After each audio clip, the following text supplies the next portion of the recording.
بسم الله الرحمن الرحيم. السلام عليكم ورحمة الله وبركاته. الحمد لله وحده والصلاة والسلام على من لا نبي بعده اما بعد. عزیز طلباء، امید کرتا ہوں آپ بخیر و عافیت سے ہوں گے انشاءاللہ۔ امام نصفی رحمۃ اللہ علیہ صفات سلبیہ کا بیان ختم فرما رہے ہیں اور آخری صفت سلبیہ کا آج درس ہے۔ فرماتے ہیں وَلَا يَخْرُجُ عَنْ عِلْمِهِ وَقُدْرَتِهِ شَيْءٍ، اللہ سبحانہ وتعالی کے علم کے احاطے سے، اللہ تعالی کے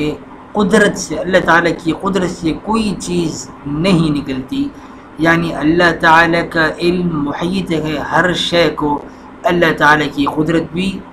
ہر چیز سے متعلق ہے۔ لأن الجہل، اس ایک مقدمے پر، اس ایک دعوے پر امام تفتازانی رحمۃ اللہ علیہ 3 دلائل پیش فرمائیں گے۔ پہلی دلیل دیتے ہیں اس لیے کہ لأن الجہل بالبعض والعجز عن البعض نقص، اگر یہ کہا جائے کہ اللہ تعالیٰ کے علم سے کچھ چیزیں نکل گئی ہیں، یعنی اللہ کا علم بعض چیزوں سے متعلق ہے اور بعض چیزوں سے متعلق نہیں ہے، تو جن بعض چیزوں سے تعلق علم نہیں ہوگا ان بعض چیزوں کی مناسبت سے جہل کی نسبت لازم آئے گی۔ تو فرماتے ہیں کہ لأن الجہل بالبعض نقص، اور جن چیزوں سے قدرت متعلق ہے ٹھیک، لیکن جن چیزوں سے قدرت کا تعلق نہیں ہوگا وہاں پر عجز کی، عاجز ہونے کی نسبت لازم آئے گی۔ تو فرمایا والعجز عن البعض نقص، اور بعض چیزوں سے عاجز ہونا یہ بھی نقص ہے اللہ سبحانہ وتعالی کی ذات میں۔ وافتقار الی مخصص،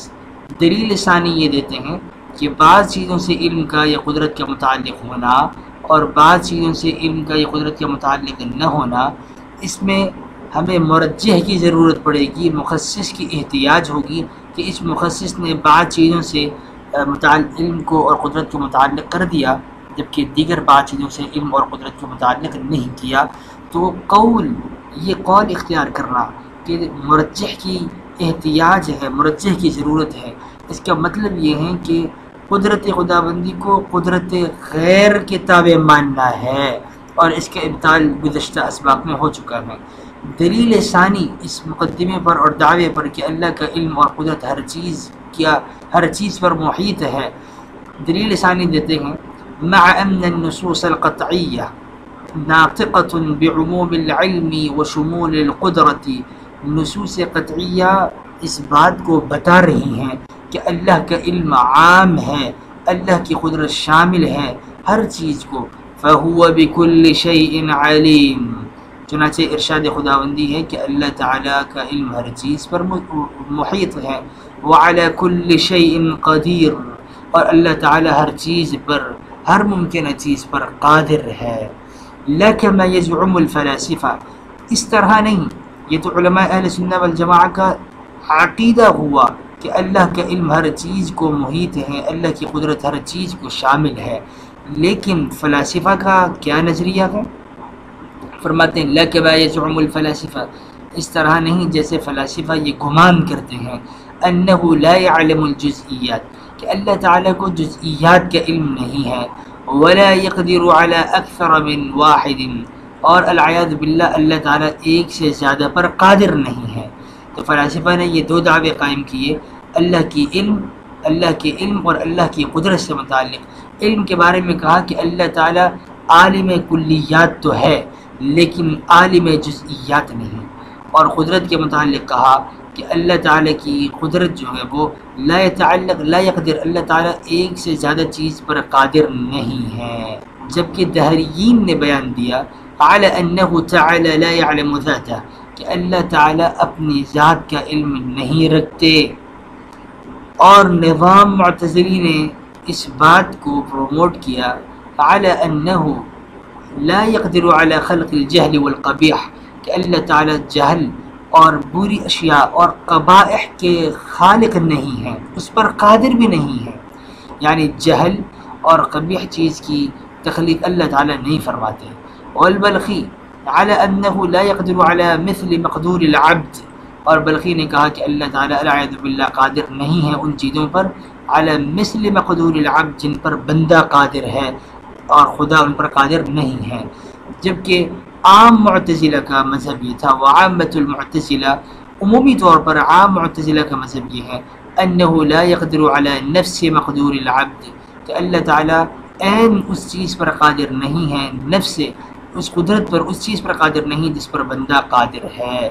یہ نظام اور بلخی اور عامۃ المعتزلہ، یہ تینوں یہ نظریات اور عقائد معتزلہ کے ہی پیش کیے گئے ہیں، جبکہ پہلے دو نظریات، ایک فلاسفہ کا اور دوسرا دہریین کا عقیدہ پیش کیا گیا ہے. آئیے اب ان کی تفاصیل جانتے ہیں. پہلا مذہب امام تفتزانی رحمۃ اللہ علیہ نے فلاسفہ کا بیان فرمایا. فلاسفہ کا کہنا یہ ہے اللہ تعالیٰ کے علم کے متعلق کہ اللہ تعالیٰ کو جزئیات کا علم نہیں ہے، بلکہ اللہ تعالیٰ خالق کلیات ہیں.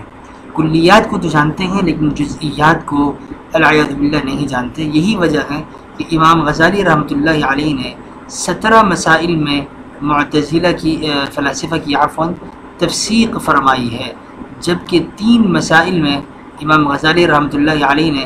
ان فلاسفہ کو کافر قرار دیا ہے اور ان کی تکفیر فرمائی ہے. وہ 3 مسائل کون سے ہیں؟ ان میں ایک تو یہ ہے کہ عالم قدیم ہے، اور دوسرا مسئلہ اللہ تعالیٰ کو جزئیات کا علم نہیں ہے بلکہ کلیات کا علم ہے، اور تیسرا مسئلہ انکار معاد یعنی یوم آخرہ کا، یوم الجزا کا انکار کرنا. ان 3 مسائل کی وجہ سے امام غزالی رحمۃ اللہ علیہ نے ان کی تکفیر فرمائی ہے. فلاسفہ کا کہنا یہ ہے کہ اللہ تعالیٰ کو جزئیات کا علم نہیں. کیوں؟ اس لیے کہ جزئیات یہ مادی چیزیں ہیں، تو جو چیزیں مادی ہیں وہ متغیر بھی ہیں، تبدیل بھی ہوتی ہیں. تو جب جزئیات مادیہ میں تغیر واقع ہوگا تو اللہ تعالیٰ کا علم بھی متغیر ہوتا رہے گا، جبکہ اللہ تعالیٰ تغیر سے پاک ہیں. جب اللہ تعالیٰ تغیر سے پاک ہیں تو اللہ تعالیٰ کو کلیات کا علم حاصل ہے، لیکن جزئیات کا علم بقول فلاسفہ حاصل نہیں. کیونکہ جب جزئیات مادیہ میں تغیر واقع ہوگا، مثال کے طور پہ زید 10 بجے یہاں ہے اور 12 بجے وہ دوسرے شہر چلا گیا، اور اگلے دن وہ ملک سے بھی باہر سفر کر کے عمرے کے لیے، حج کے لیے چلا گیا، تو یہ علم تبدیل ہو رہا ہے کہ وہ کہاں ہے، جزئیات مادیہ میں تغیر واقع ہو رہا ہے. تو اللہ تعالیٰ کو اگر اس کا علم ہوگا تو اس علم میں بھی تغیر واقع ہوگا، کیونکہ معلوم کے تغیر سے علم عالم میں بھی تغیر واقع ہوگا. تو یہ محال اور ممتنع ہے، اللہ تعالیٰ کے علم متغیر نہیں ہوتا. اس لیے انہوں نے کلیات کے، جزئیات کے علم کا ہی انکار کیا کہ اللہ تعالیٰ کو یہ علم حاصل نہیں ہے. نمبر 2، دوسری دلیل انہوں نے یہ دی کہ جزئیات کا علم اس لیے بھی نہیں ہے کہ جزئیات کی طرف اشارہ کیا جاتا ہے، اشارہ حسی طور پہ کیا جاتا ہے، جبکہ اللہ تعالیٰ کو کلیات کا یا مجردات کا علم حاصل ہے، اور ان مجردات کی طرف حسی طور پر اشارہ نہیں کیا جا سکتا. اگر اللہ تعالیٰ کو جزئیات مادیہ کا علم ہوتا اور ان کی طرف تو حسی اشارہ بھی کیا جا سکتا ہے، تو پھر اللہ تعالیٰ کی طرف بھی اشارہ کرنا درست ہونا چاہیے. فلاسفہ نے انکار کیا اس علم کا. نمبر 2، فلاسفہ نے کہا کہ الواحد لا يصدر عنه الا الواحد، کہ واحد سے ایک ہی چیز صادر ہو سکتی ہے، 2 چیزیں صادر نہیں ہو سکتی. اللہ تعالیٰ کی قدرت صرف ایک ہی چیز سے یعنی عقل فعال سے، عقل اول سے متعلق ہوئی. اللہ تعالیٰ سے عقل اول صادر ہوئی، اس عقل اول سے عقل ثانی، ثالث، اور اس طرح افلاک اور کل عقول 10 بن گئی. تو فلاسفہ نے کہا کہ اللہ تعالیٰ سے بالایجاب، بالاضطرار یعنی بدون الاختیار، بدون الخيار، من غیر ارادہ ومن غیر قصد، اللہ تعالیٰ سے واحد یعنی عقل اول صادر ہوئی بالایجاب والاضطرار. اس لیے عقل اول نے پھر عقل ثانی کو جنم دیا، عقل ثانی نے پھر عقل ثالث کو بنایا، اور اس طرح یہ چیزیں یہ عقول 10 بن گئی. حضرت مجدد الفسانی رحمۃ اللہ علیہ اپنے مکتوبات میں فرماتے ہیں کہ فلاسفہ نے تو اپنی سفاہت کی وجہ سے اللہ تعالیٰ کو بالایجاب اور اضطرار سے ایک ہی چیز کے صدور کو جائز مانا ہے، اور جبکہ اگر دیکھا جائے تو انہوں نے اللہ تعالیٰ کو ایک طرح کا معطل اور تعطیل کا شکار بنایا اپنے اس باطل نظریے کی وجہ سے. جبکہ ہم عام مشاہدے میں دیکھتے ہیں کہ اگر ایک بندہ وہ سائیکل چلا رہا ہے تو ایک وقت میں وہ سائیکل بھی چلاتا ہے اور وہ بریک بھی لگاتا ہے، وہ ہارن بھی بجا دیتا ہے، بہت سارے کام وہ کرتا ہے. تو یہ کہنا کہ واحد سے واحد ہی صادر ہو سکتا ہے اور اس کے علاوہ اور چیز سے صدور نہیں ہو سکتا، یہ باطل نظریہ ہیں جو انہوں نے خود ساختہ اپنی عقلوں سے فرض کر لیا ہے. بہرکیف ان دونوں جو انہوں نے ان دونوں چیزوں کو، دو نظریات یا عقائد کو فلاسفہ نے اختیار کیا، یہ دونوں اللہ تعالیٰ کی شایع نشان نہیں ہے، بلکہ اس سے اللہ تعالیٰ کی صفت علم پر زد پڑتی ہے، جو کہ یہ نصوص سے معارض ہونے کی وجہ سے یہ دونوں نظریات باطل نظریات مردود ہیں۔ اور فلاسفہ کے ان دونوں دلائل پر، ان دونوں اجزاء پر علماء متکلمین نے، امام غزالی رحمۃ اللہ علیہ اور دیگر علماء کلام نے کئی دلائل دیے ہیں کہ ایسا نہیں ہے کہ واحد سے صرف واحد ہی صادر ہو اور چیزیں صادر نہ ہو سکتی ہوں، اور اللہ تعالیٰ کو جزئیات کا علم ہے تو جزئیات کا تغیر وہ علم خداوندی میں تغیر کو مستلزم ہے، ایسا نہیں ہے۔ اللہ تعالیٰ کا علم متغیر نہیں ہوتا، بلکہ متعلقات علم یعنی جزئیات جو ہیں وہ متغیر ہو رہے ہیں، تو متعلقات علم جزئیات کے تغیر سے علم خداوندی میں کوئی فرق نہیں پڑتا۔ دوسری قسم علامہ بیان فرما رہے ہیں کہ دہریہ کی ہے۔ دہریہ وہ لوگ ہیں جنہوں نے دہر یعنی زمانہ، جنہوں نے زمانے کو ہی سب کچھ مانا اور اللہ تعالیٰ کا انکار کیا اور سر سے ہی وجود خداوندی کے وہ منکر ہو گئے۔ تو دہریہ کی بنیادی طور پر دو قسمیں ہیں، ایک تو وہ جو منکرین خدا ہیں، اللہ تعالیٰ کو مانتے ہی نہیں ہیں، بلکہ وہ کہتے ہیں کہ سب کچھ دنیا میں خود بخود ہی ہو رہا ہے، زمانہ ہی کر رہا ہے۔ دوسری وہ قسم ہے، اور یہی قسم دوسری قسم یہاں اس کتاب کی عبارت میں مراد ہے، جو مقرین صانع ہیں، جو اس بات کے اعتراف تو کرتے ہیں کہ اللہ تعالیٰ موجود ہیں، لیکن ساتھ ساتھ وہ کہتے ہیں کہ مشرکین دہر بھی ہیں، وہ زمانے کو اللہ تعالیٰ کے ساتھ شریک ٹھہراتے ہیں اور کہتے ہیں یہ زمانہ اللہ تعالیٰ کے ساتھ ہے اور یہ بھی فعال ہے اور تخلیق کر رہا ہے، چیزوں کو بنا رہا ہے۔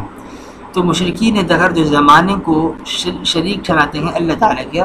یہ حضرات کہتے ہیں کہ لا یعلم ذاتہ، اللہ تعالیٰ کو اپنی ذات کا علم نہیں ہے، اور دلیل یہ دیتے ہیں کہ علم عالم اور معلوم میں تغیر کی نسبت ہے۔ اگر اللہ تعالیٰ کو اپنی ذات کا علم ہو تو پھر اللہ کی ذات اور اللہ کے علم میں تغیر ہونا چاہیے، اور تغیر کی نسبت آئے گی، دونوں چیزیں جدا جدا ہو جائیں گی، جبکہ علم خدا اور ذات خدا دونوں جدا چیزیں نہیں ہیں۔ اس کا جواب یہ دیا جاتا ہے کہ دیکھیے، ایک ہے علم حصولی اور ایک ہے علم حضوری۔ علم حضوری انسان کو ویسے ہی حاصل ہوتا ہے جیسے انسان کو اپنی ذات کا علم، تو اسی طریقے سے اللہ سبحانہ و تعالیٰ کو بھی اپنی ذات کا علم ہے، اور یہ علم حصولی نہیں ہے بلکہ علم حضوری کے قبیل سے ہیں۔ لہذا اللہ سبحانہ و تعالیٰ کو جو علم حاصل ہے وہ علم حضوری ہے، علم حصولی نہیں ہے۔ اللہ تعالیٰ کو ایسا نہیں کہ انسان کو طرح حاصل کر کے کسی چیز کا علم ہو، وہ تو علم حضوری ہے، اللہ تعالیٰ کو بھی علم ہے۔ اور اچھا، انسان کو جیسے اپنی ذات کا علم حضوری ہوتا ہے، ایسے ہی اللہ سبحانہ و تعالیٰ کو بھی اپنی ذات کا علم ہے۔ لہذا یہ کہنا کہ اللہ تعالیٰ کو اپنی ذات کا علم نہیں ہے، یہ قول مستلزم ہے اس بات کو کہ اللہ تعالیٰ کے احاطہ علم سے کچھ چیزیں خارج ہیں۔ آخر میں تین مسالک امام صاحب نے، ہمارے شارح نے علماء معتزلہ کے پیش فرمائے۔ پہلا قول پیش فرماتے ہیں نظام معتزلی کا، یہ 231 ہجری میں وفات پا گئے تھے۔ ان کا کہنا یہ تھا کہ اللہ تعالیٰ کی قدرت کے متعلق ان لوگوں نے انکار کیا ہے، اور کہتے ہیں کہ اللہ تعالیٰ کی قدرت سے کچھ چیزیں خارج میں بھی موجود ہیں، اور ان کی دلیل عقلی یہ ہے کہ خلق شر کے وقت اللہ تعالیٰ کو اس کے شر ہونے کا علم تھا یا علم نہیں تھا۔ اگر تو ہم کہیں کہ اللہ تعالیٰ کو علم تھا کہ یہ چیز شر ہے، تو جب علم تھا اور پھر بھی اللہ تعالیٰ نے بنائی، تو یہ اللہ تعالیٰ کی طرف نسبت خلق شر لازم آ رہا ہے، یعنی شر کے خلق کی نسبت اللہ تعالیٰ کی طرف لازم آ رہی ہے۔ اور اگر اللہ تعالیٰ کو علم نہیں تھا کہ یہ چیز بری ہے اور بنانے کے بعد جا کے پتہ چلا کہ یہ چیز بری تھی، تو پھر اللہ تعالیٰ کی طرف جہل کی نسبت لازم آئے گی کہ اللہ تعالیٰ کو پتہ ہی نہیں تھا۔ لہذا ان حضرات نے کہا کہ بجائے علم ہو یا علم نہ ہو، دونوں صورتوں میں ہمارے پاس آگے ایسی دو صورتیں آ رہی ہیں جن کی نسبت اللہ تعالیٰ کی طرف کرنا درست نہیں ہے۔ لہذا ان دلائل کی روشنی میں انہوں نے نصوص کو چھوڑتے ہوئے عقلی پیرائے میں انہوں نے یہ سوچا کہ خلق شر کی ہی نفی کر دی جائے، اور یہ کہا جائے کہ اللہ تعالیٰ شر کو خلق نہیں فرماتے، اور جتنے بھی گناہ یا شرور ہیں یہ قدرت خداوندی سے خارج ہیں۔ اس کا جواب یہ ہے کہ یہ ضروری نہیں ہے کہ شر کا خلق بھی ہمیشہ برا ہو۔ مثال کے طور پہ ایک بندہ گھر بناتا ہے، اور گھر بناتے ہوئے وہ کنسٹرکشن سے پہلے، وہ تعمیر سے پہلے وہ گھر کا نقشہ پاس کرتا ہے، اور اس میں وہ واش روم کے لیے خاص جگہ رکھتا ہے، اور گٹر لائنیں کہاں ہوں گی، وہ ساری چیزیں اس میں رکھتا ہے۔ تو اگر خلق کرنا برا ہو، اس انسان کا بھی شروع سے ہی گھر بنانا اور گٹر لائن نکالنے کی چیزیں بھی تو بری ہی ہونی چاہیے، لیکن خلق برا نہیں ہے، کسب برا ہے۔ اللہ تعالیٰ نے جو شرور کا خلق فرمایا ہے یہ تو اللہ تعالیٰ کی کمال قدرت پر دلیل ہے، اللہ تعالیٰ کی قدرت کامل ہے۔ ہاں انسان کے لیے امتحان ہے، انسان اگر شر کا کسب کرتا ہے تو کسب انسان کے لیے برا ہے۔ یہیں پر ایک اور مسئلہ بھی ضروری ہے کہ سمجھ لیا جائے کہ اللہ تعالیٰ جب خالق خیر اور خالق شر دونوں ہیں، کیا صرف شر کی نسبت اللہ تعالیٰ کی طرف کرنا درست ہے؟ یوں کہنا کہ اللہ تعالیٰ خالق الخنازیر ہیں، تو علماء نے لکھا ہے کہ یہ بات درست اس لیے نہیں ہے، اگرچہ حقیقت میں اللہ تعالیٰ ہی ان چیزوں کے خالق ہیں، لیکن یہ بات اس لیے بھی درست نہیں ہے کہ اللہ تعالیٰ کے ادب کے خلاف ہے اور بے ادبی کے پہلو اس جملے سے مترشح ہوتا ہے کہ ہم صرف شر کی نسبت کریں اور خیر کی نسبت نہ کریں۔ معتزلہ کا یہ دوسرا مذہب جو قدرت سے متعلق ہے وہ ہے ابو القاسم بلخی خراسانی کا، عفوا یہاں پہ سین لگی ہے، ابو القاسم بلخی الخراسانی کا ہے، جن کی وفات 319 ہجری میں ہے۔ یہ معتزلہ کے امام تھے اور کعبیہ فرقے کے یہ مؤسس گزرے ہیں۔ ان کا پورا نام ہے عبداللہ بن احمد بن منصور الکعبی۔ ان کا کہنا یہ ہے کہ اللہ تعالیٰ مقدور عبد پر قادر نہیں، یعنی وہ کام، مقدور عبد سے مراد یہ ہے وہ کام جن پر بندہ قادر ہو، اللہ تعالیٰ کی قدرت ان کاموں پر نہیں ہے جن پر بندہ قادر ہو۔ اور سوچنے کا انداز ان کا یہ ہے کہ جن کاموں پر بندہ قادر ہوتا ہے وہ کام تین حال سے خالی نہیں، یا تو وہ کام اطاعت ہوں گے، یا وہ کام معصیت ہوں گے، یا وہ کام عبث اور لغو ہوں گے۔ تو جن چیزوں پر بندہ قادر ہوتا ہے اللہ تعالیٰ کی قدرت بھی اگر ان چیزوں پر ہو تو پھر اللہ تعالیٰ کی قدرت اطاعت ہوگی، معصیت ہوگی یا عبث ہوگی، جبکہ اللہ تعالیٰ ان تمام چیزوں سے پاک ہیں۔ اس کا جواب یہ دیا گیا کہ دیکھیے جن چیزوں پر بندہ قادر ہے اللہ تعالیٰ بھی ان چیزوں پر قادر ہیں، لیکن یہ جو بندے کے حق میں اطاعت، معصیت اور عبث وغیرہ کہا جا رہا ہے یہ قدرت سے ہٹ کر یہ اضافی زائد کیفیات ہیں۔ قدرت کے بعد جو اس پہ عمل مترتب ہوتا ہے وہ کیفیات جو ہیں وہ یا تو اطاعت کی ہوں گی، یا وہ معصیت کی ہوں گی، یا وہ عبث کی ہوں گی، تو اللہ تعالیٰ ان کیفیات سے پاک ہے۔ اگر ہم مطلقاً قدرت کے ہی انکار کریں گے تو اللہ تعالیٰ کی قدرت سے کچھ چیزیں نکل جائیں گی اور یہ عقیدے کے خلاف ہیں اور یہ نقص ہے جس سے اللہ تعالیٰ پاک ہے۔ تو جب بندہ کوئی کام کرتا ہے اطاعت کا، معصیت کا یا عبث کا، تو اس کام کرنے کے بعد اس کی جو کیفیات معرض ظہور میں آتی ہیں تو وہ کیفیات اطاعت، معصیت یا عبث وغیرہ کی صورت میں آتی ہیں۔ اللہ تعالیٰ کے جو افعال ہیں لا تعلل بالاغراض، وہ اغراض سے معلل نہیں ہیں، تو جب اللہ تعالیٰ کی افعال وہ غیر معلل ہیں، لا تعلل بالاغراض، تو جب وہ معلل بالاغراض ہی نہیں ہے تو پھر جن چیزوں پر بندہ قادر ہے ان چیزوں کا صدور اللہ تعالیٰ سے ہونا ممکن ہے۔ آخر میں عمومی طور پر معتزلہ کا مذہب بیان کیا گیا کہ عمومی طور پہ معتزلہ کیا سوچتے ہیں۔ یہ پیچھے گزشتہ جو مسئلہ گزرا بلخی کا اور یہ ابھی معتزلہ، اس میں تھوڑا سا وسیع سے فرق ہے۔ معتزلہ کا کہنا یہ ہے کہ مقدور عبد پر اگر قدرت خالق کا تعلق ہو تو تین صورتیں ہوں گی، یعنی وہ کام جن پر بندہ قادر ہے اگر انہی کاموں پر اللہ تعالیٰ کی قدرت بھی اگر ان کاموں سے متعلق ہو جائے تو پھر تین صورتیں بنیں گی۔ اچھا، تین صورتیں کب بنیں گی؟ ایک شرط کے بعد۔ پہلی شرط یہ ہے کہ ایک چیز سے دو قدرتیں متعلق ہو گئی ہیں، خالق کی قدرت بھی متعلق ہو گئی ہیں، بندے کی قدرت بھی متعلق ہو گئی ہے۔ اب ان دونوں قدرتوں میں سے ایک قدرت کا ارادہ مثبت ہے اور دوسری قدرت کا ارادہ منفی ہے، یعنی ایک اس کام کو کرنا چاہ رہا ہے، دوسرا اس کام کو نہیں کرنا چاہ رہا۔ یعنی ایک نے ارادہ کیا کہ حرکت یدی زید کے ہاتھ کو حرکت دے، دوسرے نے ارادہ کیا کہ اس کو سکون دے۔ پھر تین صورتیں ہوں گی، یا تو ایک کی مراد پوری ہوگی اور دوسرے کی مراد پوری نہیں ہوگی۔ اگر ایک کی مراد پوری ہو جائے اور دوسرے کی مراد پوری نہ ہو تو پھر جس کی مراد پوری ہوگی وہ قادر ہوگا اور جس کی مراد پوری نہیں ہوگی وہ قادر نہیں ہوگا۔ اور اگر دونوں کی مراد پوری ہو جائے تو یہ اجتماع ضدین ہے۔ اجتماع ضدین کی وجہ سے یہ بات تو رد ہے کہ دونوں کی مراد پوری ہو جائے۔ اللہ تعالیٰ اور بندہ اگر دونوں کی قدرتیں حرکت ید زید سے اور سکون ید زید سے متعلق ہو جائیں اور دونوں کی مراد پوری ہو جائے، یہ ممکن نہیں ہے چونکہ اس میں اجتماع ضدین لازم آ رہا ہے۔ اور ایک تیسری صورت یہ ہے کہ دونوں کی مراد پوری نہ ہو، یہ بھی ممکن نہیں ہے۔ جب دونوں کی مراد پوری نہیں ہوں گی تو اس میں ارتفاع ضدین لازم آئے گا۔ اس کے جواب میں علماء نے یہ عرض کیا، پہلا جواب تو یہ دیا کہ بندے کی قدرت جو ہے وہ بطریق کسب ہے، اور اللہ تعالیٰ کی جو قدرت ہے وہ بطریق خلق ہے، یعنی اگر ہم قدرت کو فرض کرتے ہیں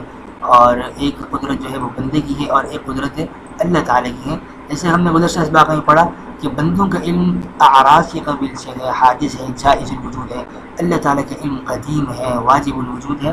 تو بندوں کی جو قدرت ہے یہ بطریق کسب ہے، یعنی بندے اس کو کماتے ہیں، اور اللہ تعالیٰ کی جو قدرت ہے وہ بطریق خلق ہے، اللہ تعالیٰ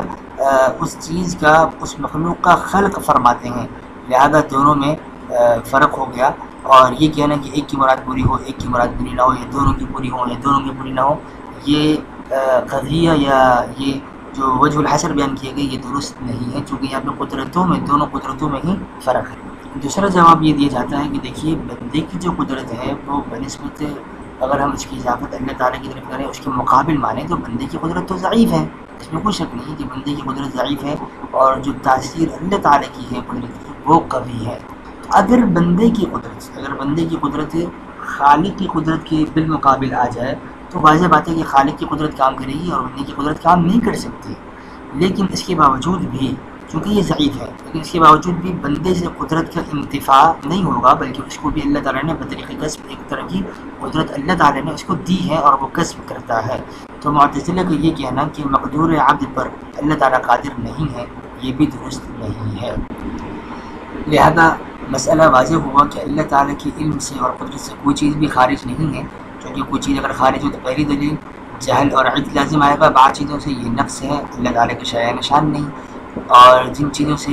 علم اور قدرت متعلق ہوتی ہے وہاں پہ مخصص اور مرجح کی ضرورت پڑے گی، یہ بھی اللہ تعالیٰ کے شایع نشان نہیں، اور نصوص قطعیہ جو عموم علم اور شمول قدرت پر دال ہیں، ان نصوص کے متعلق پھر ہماری کیا رائے ہوگی اور کیا نظریہ قائم کریں گے جب اللہ تعالیٰ کے علم اور قدرت سے بعض چیزوں کو خارج مانا جائے۔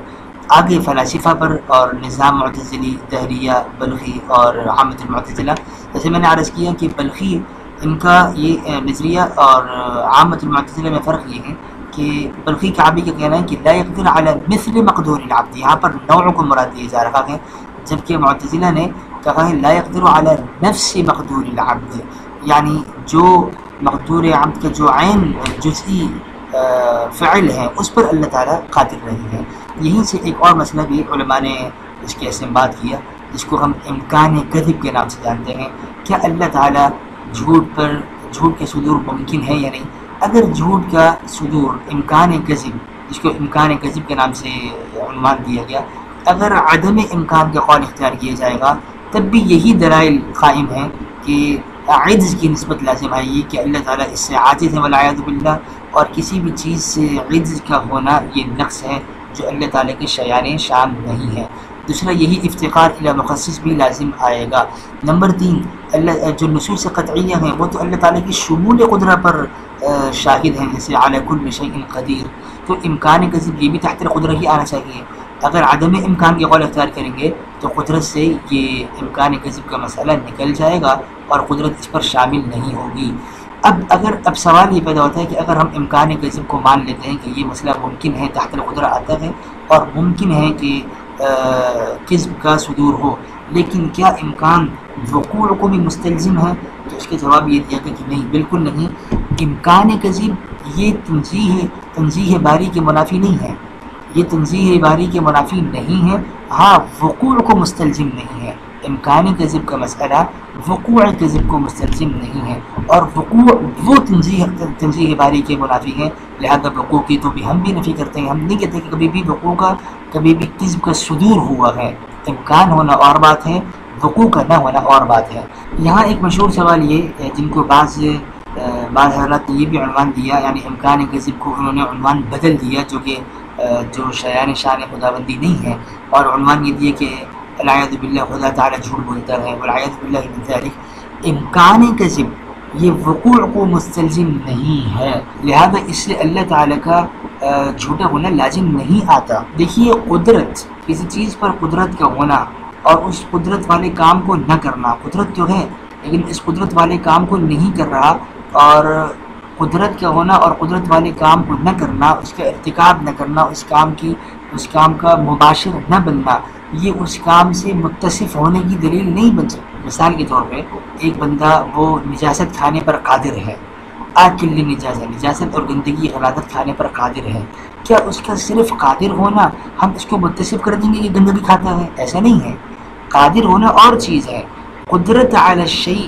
یہ اتصاف بھی بذالک الشیء اس چیز کو لازم نہیں ہے، لہذا امکان کذب یہ وقوع کو مستلزم نہیں ہے۔ سبحان اللہ وبحمدہ، سبحانک اللہم وبحمدک، نشہد ان لا الہ الا انت، نستغفرک ونتوب الیک، سبحان ربک رب العزة عما یصفون وسلام علی المرسلین والحمد للہ رب العالمین۔ السلام علیکم ورحمۃ اللہ وبرکاتہ۔